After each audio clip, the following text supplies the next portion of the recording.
Hola sécu, j'espère que vous allez bien. Aujourd'hui on se retrouve pour une nouvelle vidéo. Je vous avais dit en ce moment on me pose beaucoup de questions. Donc la dernière, si vous l'avez pas vue, je vais vous la mettre dans le petit là-haut, dans la petite présentation en bas.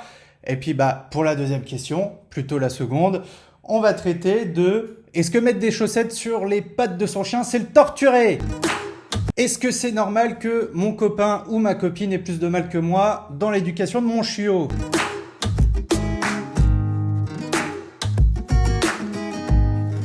Juste avant de traiter ça, la semaine dernière, j'avais fait la vidéo à la rage, j'avais une gueule de merde, je me suis tapé cette sale gueule toute la semaine. Pourquoi? Parce que j'avais la grippe. Voilà! C'est super. Bon, bref, aujourd'hui, je suis de nouveau en forme, donc je vais répondre à cette petite question-là.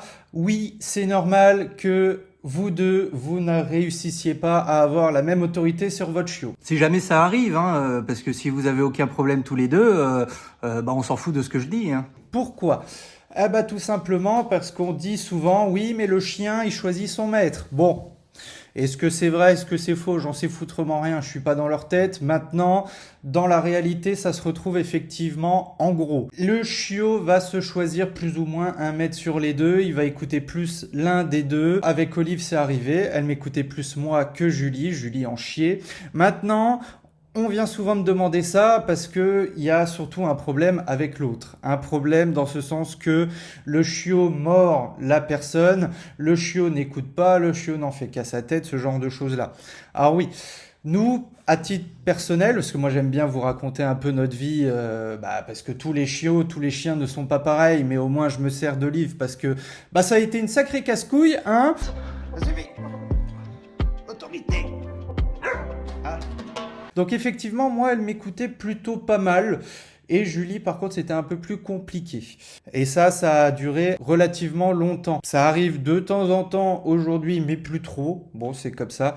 Et dans ces cas-là, qu'est-ce qu'il faut faire? Parce que oui, je suis pas là juste pour vous raconter notre vie. Je suis là aussi pour vous donner des solutions, ok? D'ailleurs, merci à ceux qui commentent. C'est vachement bien. J'adore lire vos points de vue, vos retours. C'est super intéressant d'avoir des points de vue différents et des réponses différentes parce que chaque expérience est différente. Moi, la mienne, elle est ce qu'elle a été, elle est ce qu'elle est aujourd'hui, et puis vous, c'est peut-être parfois différent. Pour certains, c'est assez rigolo parce qu'on a plutôt les mêmes chiens. Du coup, qu'est-ce qu'on fait quand c'est comme ça? Je vous ai dit, on prenait des cours collectifs, donc l'éducatrice nous a donné quelques petits conseils. Déjà, c'est surtout une question de dominance, parce qu'en fait, le chiot, il arrive, vous le savez, c'est un déchirement, il part de sa famille avec ses frères, ses sœurs, tout ça. Et il doit apprendre. Il y a une hiérarchie à créer. C'est pour ça que je vous ai donné plein de conseils sur l'arrivée du chiot, sur l'éducation, sur des trucs comme ça. C'est pour que ça se passe au mieux en termes de hiérarchie après. Le chien doit comprendre qu'il est en dessous de vous. Même s'il est mignon, même si vous voulez faire des câlins, que c'est votre bébé, machin, il doit comprendre que c'est un chien. D'ailleurs, vous aussi, il faut que vous compreniez que c'est un chien. Quand même si c'est une petite boule d'amour. Si jamais le problème il arrive à l'intérieur, la meilleure solution pour punir un chien ou un chiot, c'est de l'enfermer tout seul. C'est pas de lui gueuler dessus, c'est pas de le taper, c'est pas de je sais pas quoi. Ça marche vachement bien parce qu'ils détestent être seuls, ils adorent être avec vous. Donc s'ils vous emmerdent, vous les enfermez 2 minutes. Ils vont se calmer, puis s'ils se calment pas, vous les enfermez à nouveau 2 minutes. Et ils vont se calmer, croyez-moi. Un petit exercice simple à mettre en place. Vous allez voir, c'est super simple. Je vais vous montrer. Viens. Assis. Couché. Hop là. Bon, c'est bien, elle s'est mise dans la position. Alors, ce qui est important quand le chien pète les couilles et qu'il est relou, c'est de le mettre dans cette position-là. Voilà. Bon, là, elle s'est mise toute seule, mais bon, voilà. Pourquoi? Parce que le cou est libre. C'est-à-dire qu'en fait, la position sur le dos, c'est la position de domination. C'est moi le patron, c'est moi le plus fort. Hop, et on peut se foutre au-dessus de lui, au-dessus du chien. Parce que du coup, c'est moi le patron. Ah mon Dieu, il torture son chien! C'est moi le patron, donc je fais ce que je veux de toi, de ton corps. Je peux en faire... Oh, ça devient gênant. Et du coup, le chien, il sait que... il est dominé. C'est relativement simple, surtout quand le chiot est petit parce qu'il pèse pas grand chose. Qu'on vienne pas me dire oui mais bien, il faut que de la positivité dans ta gueule.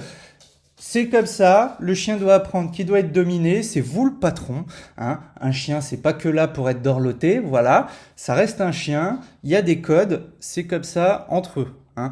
Si vous prenez des cours d'éducation ou que vous avez, je sais pas, des potes qui ont des chiens ou vous-même plusieurs chiens, quand ils jouent à la bagarre, ils s'amusent, tout ça.